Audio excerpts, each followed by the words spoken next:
Desa Fenomita. Kali ini aku akan menceritakan kisah nyata tentang siapa?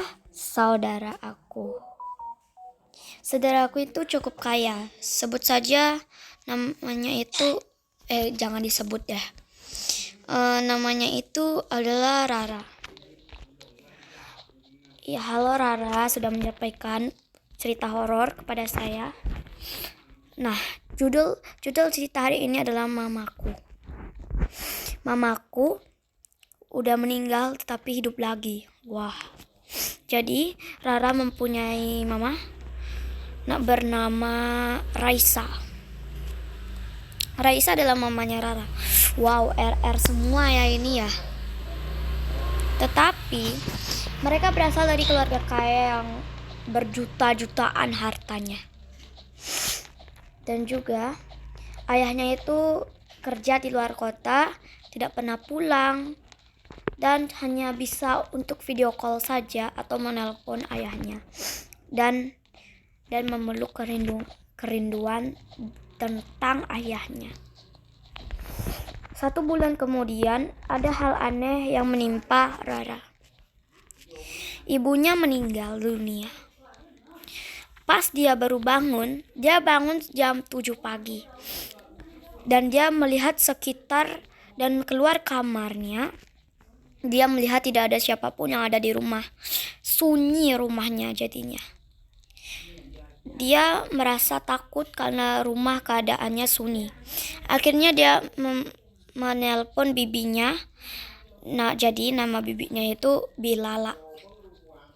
Dia menelpon tuh bibinya.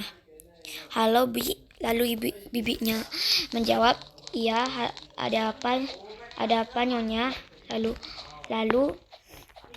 si Rara ini menjawab, Bibi lagi ada di mana? Kok gak ada di rumah? Ini lagi di pasar, kata bibinya. Ngapain di pasar, Bi? Rara bilang kayak gitu.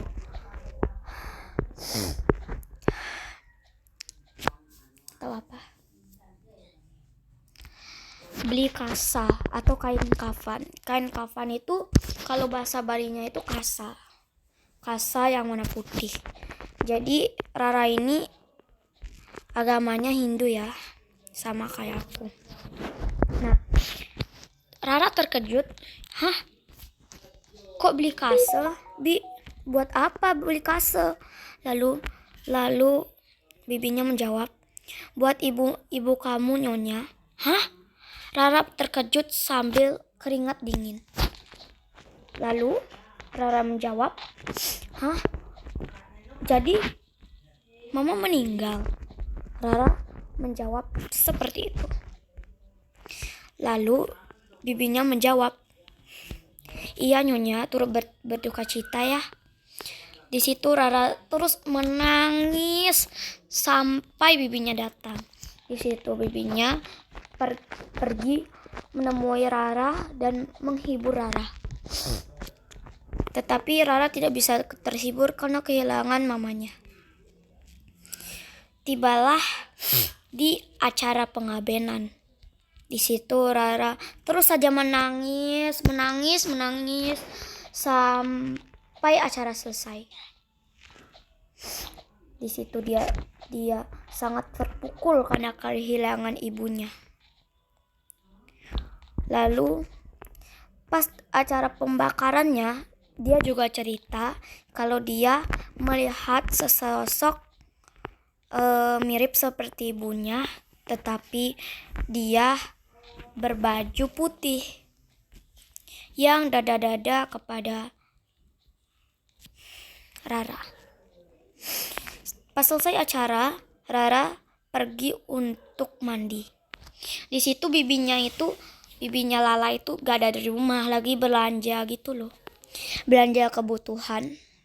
Di situ karena Rara merasa kesepian, dia menelpon temannya yang bernama Doni.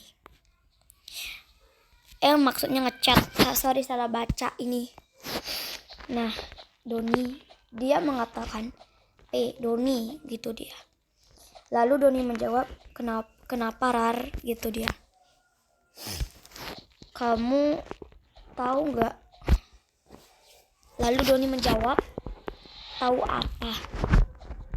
Lalu Rara menceritakan kalau ibunya sudah meninggal dan emot nangis. Di situ Doni mengatakan, turut berduka cita ya Ra, amording acintil untuk ibumu. Lalu Rara mengucapkan terima kasih kepada Doni. Tetapi Rara mengechat Doni lagi. Doni, aku melihat ada sesosok wanita lagi berdiri di depan rumahku. Tolong aku please, aku takut banget ini, aku sendirian di rumah. Lalu Doni menjawab, cepat kunci pintu dan jendelamu, Ra. Lalu karena di rumah sunyi, sepi, tambah mati lampu, lampunya mati, Rara ketakutan. Tetapi dia diam sebentar. Lalu Doni mengechat lagi, Ra, kamu kenapa, Ra? Rara, Rara. Dan akhirnya Rara menjawab, iya Doni. Apakah kau sudah kunci pintu rumahmu dan jendelamu? Belum Doni, aku ketakutan sekali berada di kamar. Tetapi aku hanya mengunci pintu kamarku saja. Tunggu, bukannya kunci kamarmu ada di aku ya? Lalu Rara keringat dingin. Bagaimana ini? Ra, kirim lokasimu sekarang. Lalu Rara mengirim lokasi rumahnya. Doni tiba dan melihat ada sesosok wanita yang memasuki rumahnya. Di situ Doni panik dan langsung nelpon Rara. Rara, ada sesosok wanita yang udah masuk ke rumahmu, Ra. Lalu Rara menjawab, masa sih? Aduh, cepet Doni, cepet lewat jendela aja.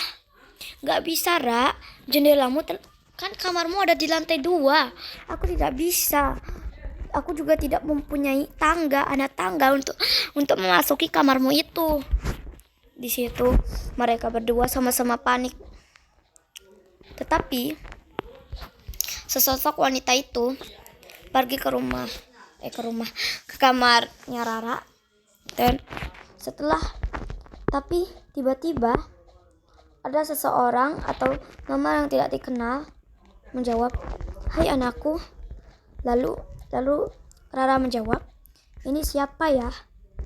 Aku ibumu, Nak. Ibumu. Gak mungkin, ibuku kan sudah meninggal. Oh ya BTW, ini aku ceritainnya sebenarnya pakai bahasa Bali ini chatnya aslinya, tetapi aku ubah jadi bahasa Indonesia aja ya. Lalu ibunya bilang, nah ibu masih hidup. Bohong, ibuku sudah meninggal. Ibu sebenarnya bersembunyi di loteng, Nak. Hah? Kenapa bersembunyi di loteng? Karena bibimu Lala ingin membunuh ibu dan ingin mencelakai ibu dan ingin mencelakaimu juga, Nak. Makanya ibu sebenarnya belum meninggal, tetapi ibu masih hidup. Sebenarnya yang dibungkus pakai kasa itu bukan ibu, Nak, melainkan itu suami dari bibimu. Tapi mukanya itu mirip sama ibu. Dan juga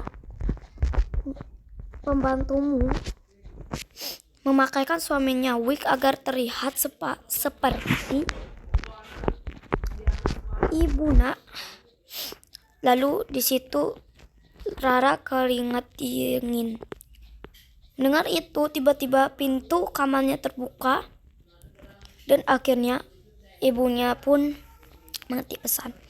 Rara anakku sayang, sayangku, Hei, PPPP, Rara, Rara, Rara, Rara, Rara, Rara, PPPP, Rara, Rara. Seperti itu saja. Tetapi ada pesan yang menjawab gini. Apakah kau bersembunyi di loteng, Nyonya? Aduh.